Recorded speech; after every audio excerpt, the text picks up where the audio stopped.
Il va peut-être un jour détrôner le poisson carré. Vous savez, ce poisson pané que vos enfants dévorent sans trop discuter. Depuis quelque temps, il a un sérieux concurrent. Un poisson qui a cette fois-ci une vraie forme de poisson.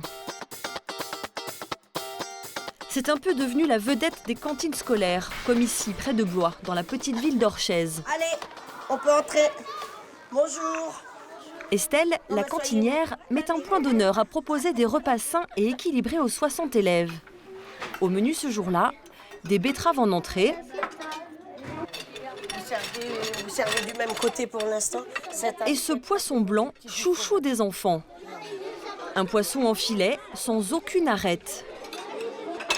Avec une petite sauce au beurre blanc, il séduit à chaque fois les enfants. Il n'y a pas d'arête, j'aime bien. J'ai jamais mangé de poisson aussi bon. Avec ce poisson, fini les mous boudeuses devant l'assiette. Les enfants n'en laissent pas une miette. Les assiettes sont nickel.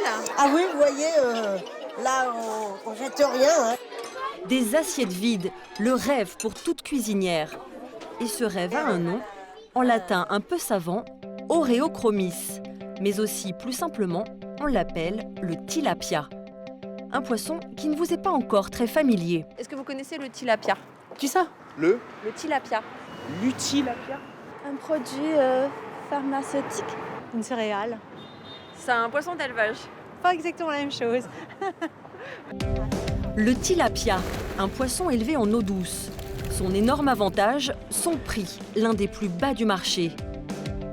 On le trouve entier chez le poissonnier. Nous, en détail, c'est 4 €, 4,50 €. Mais aussi en filet, un peu plus cher, au rayon surgelé de nos supermarchés, à 4,95 € les 500 grammes, soit 10 € le kilo. Quasiment aussi avantageux que ses congénères low cost, le colin d'Alaska ou le panga. Au point qu'aujourd'hui, ce poisson est devenu l'un des plus consommés sur la planète. Alors, avec ce tilapia, élevé au bout du monde, de manière industrielle, et qui lui vaut le surnom de poulet aquatique, à quelle qualité peut-on s'attendre? Et que mangeons-nous exactement?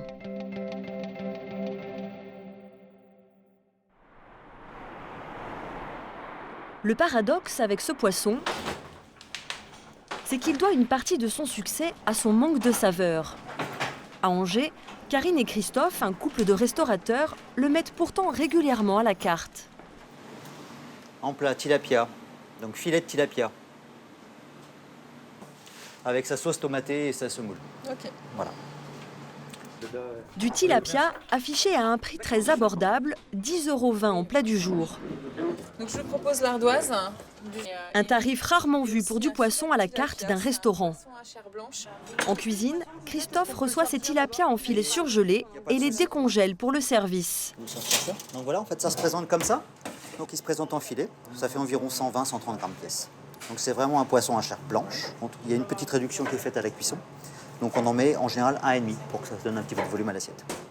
Pour lui, le tilapia, c'est un bonheur à cuisiner. Sa chair ferme tient bien la cuisson et surtout, énorme avantage, il n'a pas trop de goût et s'accommode à toutes les sauces. C'est vraiment la sauce qui permet de rehausser le goût du poisson. C'est ce qu'on dit en France, c'est la sauce qui fait manger le poisson. Et bien là, c'est vraiment typique. C'est vraiment ça. C'est-à-dire que si je vous le servais nature comme ça, bah, vous me diriez c'est fade, ça n'a pas de goût. Voilà. Quelques minutes au four, une petite sauce épicée. À la tomate. Et le tour est joué. Mais ce qui séduit surtout ce restaurateur, c'est le prix d'achat de ce tilapia, quasi imbattable. Une matière première très économique. Sur ses factures, il est à 6,50 € le kilo, 2 € de moins que le dos de cabillaud et 4 € moins cher que la bonite, une sorte de thon. Sans parler du saumon, vendu 2 fois plus cher que le tilapia, à 14 € le kilo. Au final, une assiette de tilapia coûte à Christophe environ 2,50 €. Et voilà, table 22. Tout le monde y trouve son compte, les patrons et les clients, qui peuvent déguster du poisson pour un prix raisonnable. Merci. Voilà, bon appétit. Merci. D'ailleurs, sur les 28 personnes attablées ce midi-là, la moitié a craqué pour du tilapia. Vous pensez que c'est un bon rapport qualité-prix? Oui, je trouve, effectivement, oui, parce que bon, le poisson se tient bien, je trouve, donc oui, je trouve que on n'est pas sur des prix exorbitants. Un poisson économique qui, en plus d'être low cost, offre aussi un autre avantage.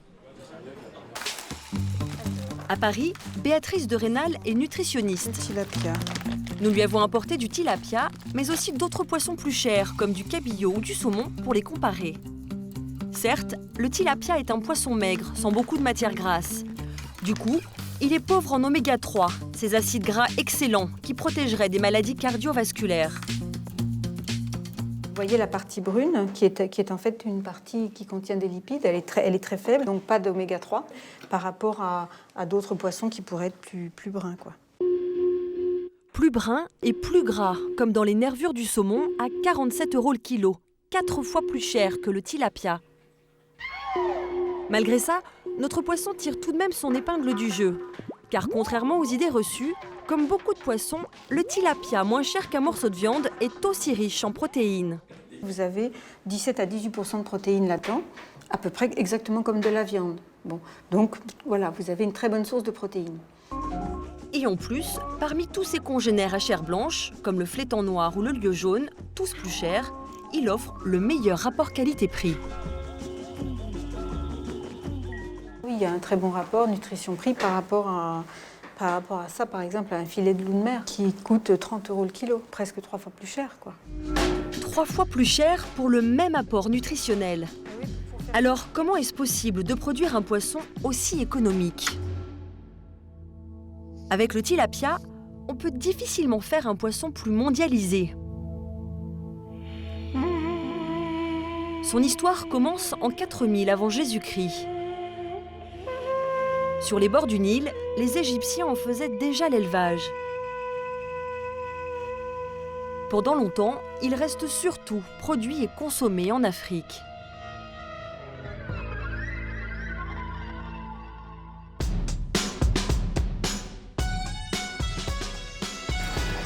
C'est dans les années 70 qu'il débarque ici, en Chine, un pays qui maîtrise parfaitement l'aquaculture. Aujourd'hui, c'est le premier producteur mondial de tilapia, 1 million de tonnes par an.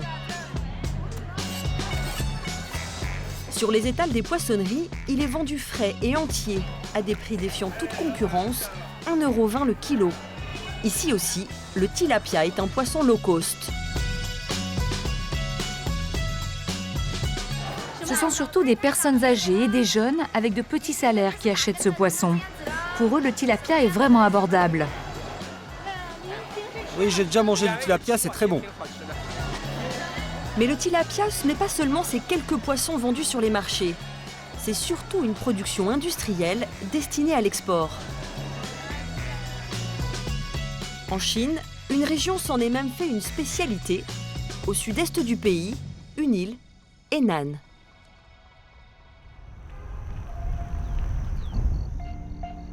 Sur cette île au climat tropical, grande comme 3 fois la Corse, des dizaines d'entreprises élèvent puis transforment du tilapia à destination du monde entier.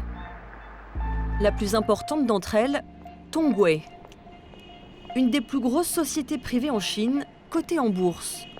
Et ce qui a fait sa fortune, c'est le tilapia, un poisson facile à produire et surtout très rentable. Lin Zhaohong est le chef de fabrication de l'entreprise. Il nous conduit à 1 heure de route de l'usine, là où grandissent les tilapias. Même si Henan est bordé par la mer, le tilapia est donc un poisson d'eau douce. Il grandit en élevage. Voilà, nous arrivons sur le site d'élevage. Ici, si on additionne tous les bassins, cela représente 670 hectares. Et le climat sur cette île est bien adapté pour l'élevage de tilapia.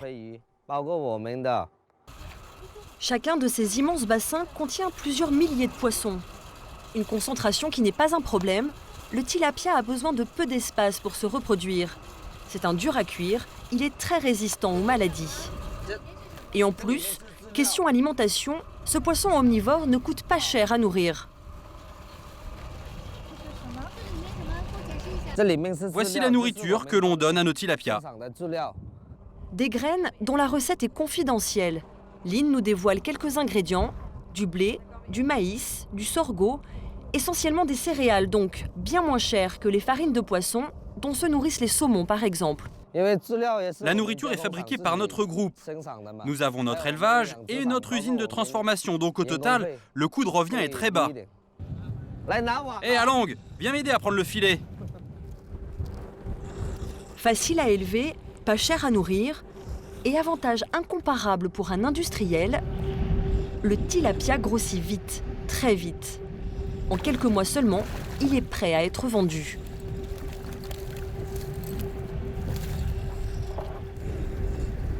Ce poisson a 3-4 mois, il fait environ 600 grammes. C'est une bonne taille pour la vente. Une croissance ultra rapide. Pour élever un saumon, il faut 2 fois plus de temps. Une fois pêché, il faut transformer le poisson en filet. Et là encore, tout est fait pour que ce soit le plus rentable possible. Allez, on se dépêche.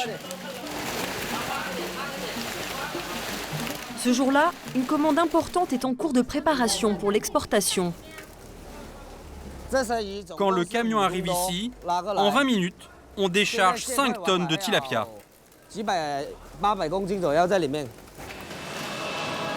L'usine traite en moyenne près de 70 000 poissons par jour.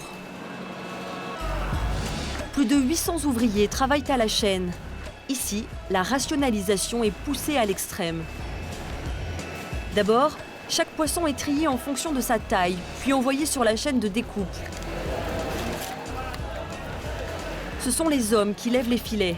En moyenne, l'opération ne leur prend que 10 secondes. Ensuite, les femmes font une tâche plus délicate. Elles retravaillent la chair pour lui donner une jolie forme, puis retirent l'arête centrale. Là encore, cela se fait en seulement 12 secondes. Les cadences sont infernales. Les ouvriers sont payés au rendement, 1 centime d'euro le poisson.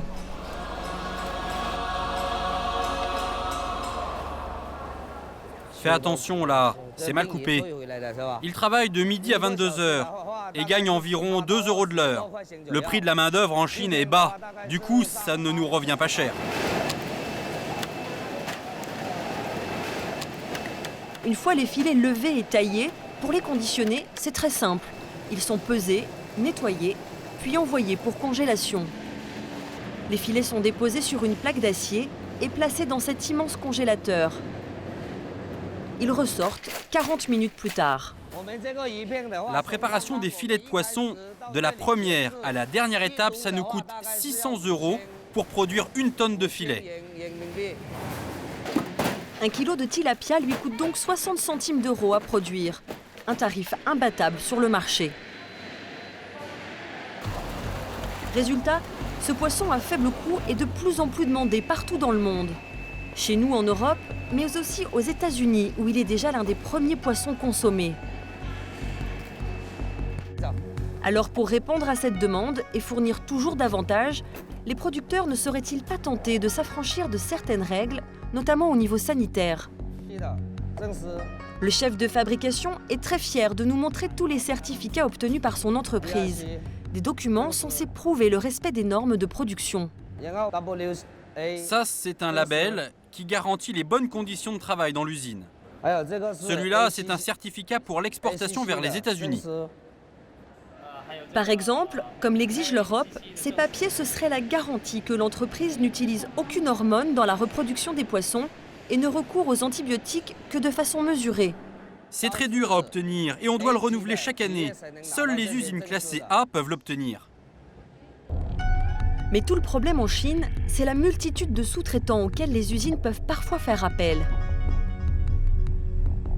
Et dans ce cas, ces petits producteurs peuvent réserver quelques surprises. À quelques kilomètres des bassins de l'entreprise Tongwei, nous rencontrons de petits éleveurs de tilapia. Nous filmons en caméra cachée. Comme beaucoup d'autres, cet homme s'est lancé récemment dans l'élevage de tilapia. Et il l'avoue volontiers, il vend ses poissons à une grande usine de la région. Quand ils viennent, ils veulent tout ce qu'il y a dans mes bassins. Les poissons sont ensuite traités dans leur usine de sous-traitance. Et ces entreprises exportent à l'étranger? Ouais, vers les États-Unis, la Corée, l'Union européenne. Et la France aussi? Oui, bien sûr, la France aussi. Un de ses voisins, éleveur lui aussi, nous rejoint. Nous leur demandons s'ils ont bien toutes les licences nécessaires à la production de tilapia. Est-ce que vous avez, vous, concrètement, un papier qui vous autorise à produire pour l'étranger? Eh bien, on fait attention à la nourriture. Le seul document qu'il pourra nous fournir, c'est une brochure publicitaire et un mode d'emploi sur l'élevage du tilapia. En fait, l'usine emploie quelqu'un qui vient prendre quelques poissons pour les faire analyser. Et s'ils respectent la norme, ils reviennent et ils achètent tout. Une méthode de contrôle aléatoire et peu rigoureuse. D'autant que cet éleveur, sans aucun contrôle vétérinaire, semble administrer lui-même des médicaments à ses tilapias. Sa pire crainte, qu'une bactérie contamine son élevage, il perdrait alors tous ses poissons. Ça, c'est quand les poissons sont malades? Oui, c'est un médicament que je leur donne quand ils ont des bactéries dans les intestins. Des éleveurs qui peuvent être aussi confrontés à un autre problème, la pollution des eaux de leur bassin, souvent pointée du doigt en Chine. Mais dans ces petits élevages amateurs qui fleurissent aux quatre coins de l'île, il y a quelque chose, pour nous occidentaux, de très peu appétissant. Pour faire des économies sur la nourriture des poissons, certains éleveurs utilisent des aliments plutôt surprenants. Ce producteur possède deux sortes d'élevage, des tilapias, mais aussi des canards. Il en a 3000 qui pataugent allègrement dans l'eau de la rivière. Là, vous voyez, j'élève les deux, des tilapias et des canards, pour baisser le coût de revient du poisson. Mais vous mettez les canards dans les bassins pour tilapia? Ben oui, c'est un élevage mixte. Donc là, j'alimente les poissons avec le caca des canards. Des fientes de canard pour fertiliser le bassin, faire pousser les algues et qui sont au passage gobées par les poissons. Une méthode qui, ici, ne choque personne. Je ne maîtrise pas les normes. Tout ce que je sais, c'est que lorsque les deux sont petits, on peut les élever ensemble. Mais quand le poisson dépasse 500 grammes, il faut retirer les canards, sinon le poisson ne correspond plus aux normes. Mais quelles normes? Les normes de contrôle de qualité? C'est surtout au niveau de la couleur, de l'apparence du poisson. Si à l'intérieur du ventre, il y a une couche qui devient noire, c'est plus aux normes. Ça n'a rien à voir avec la qualité, c'est juste visuel. Impossible de savoir si cette sous-traitance sauvage est généralisée ou pas. Les entreprises qui s'approvisionnent ici testeraient les poissons selon les éleveurs. Mais n'y a-t-il aucun risque à consommer des tilapias nourris aux excréments? Utiliser des déjections de cochons ou de volailles pour élever des poissons est une pratique rurale et ancienne. Une étude portugaise de 2004 a démontré que la méthode était sans conséquence pour la santé des poissons et donc aussi pour la nôtre. Quoi qu'il en soit, le très économique tilapia ne cesse de séduire. Certains parlent même de poisson miracle et rêvent de nous en faire manger à toutes les sauces. En France, on le consomme déjà au filet et on pourrait bientôt le déguster sous une autre forme. Alain Bailly est spécialisé dans la vente de poissons haut de gamme. Il veut faire du tilapia son produit d'appel. Ces échantillons sous le bras, il compte investir un secteur qui vend chaque année des milliers de tonnes de poissons, les restaurants japonais. Il y en a plus de 1600 en France. Depuis quelques années, le marché explose. Sushi, sashimi, maki, en Europe, ce sont les Français qui en mangent le plus. L'homme qui pourrait faire décoller les ventes d'Alain. Bonjour, Alain Bailly. Bonjour, Siben Enser. C'est Siben Enser, le patron de Planète Sushi. À 36 ans, il possède 80 restaurants, comme ici à Neuilly-sur-Seine. Il vend 700 000 produits à base de poissons par jour et il n'a pas encore de tilapia à sa carte. Un coup à jouer pour Alain Bailly. Dans les cuisines, il lui fait découvrir son poisson. Du tilapia en filet, sélectionné à Taïwan dans un élevage dont les certificats garantissent la qualité. Alors, ça, c'est deux présentations légèrement différentes. Il y a un côté visuel dessiné qui va faire ressortir le sushi. Le poisson a été congelé à très basse température, moins 50 degrés, et la peau a juste été décollée. C'est pour cela qu'il a gardé ses rayures rouges plus ou moins marquées. Cette tranche-là, c'est magnifique. Le patron est séduit. Reste maintenant à le goûter en sushi. C'est facile à couper, chef? Ouais. C'est comme la dorade? C'est pareil. Joli et en plus facile à préparer. Pour l'instant, le poisson a tout pour plaire. Plus sympa celui-là en visuel. Ah bah c'est très beau, c'est ce qu'on recherche. Cet aspect un peu tigré, on recherche de plus en plus ça dans nos sushis. Parce que sushi, c'est quand même un peu fade finalement, oui, pour lui donner... d'aspect. Je me lance.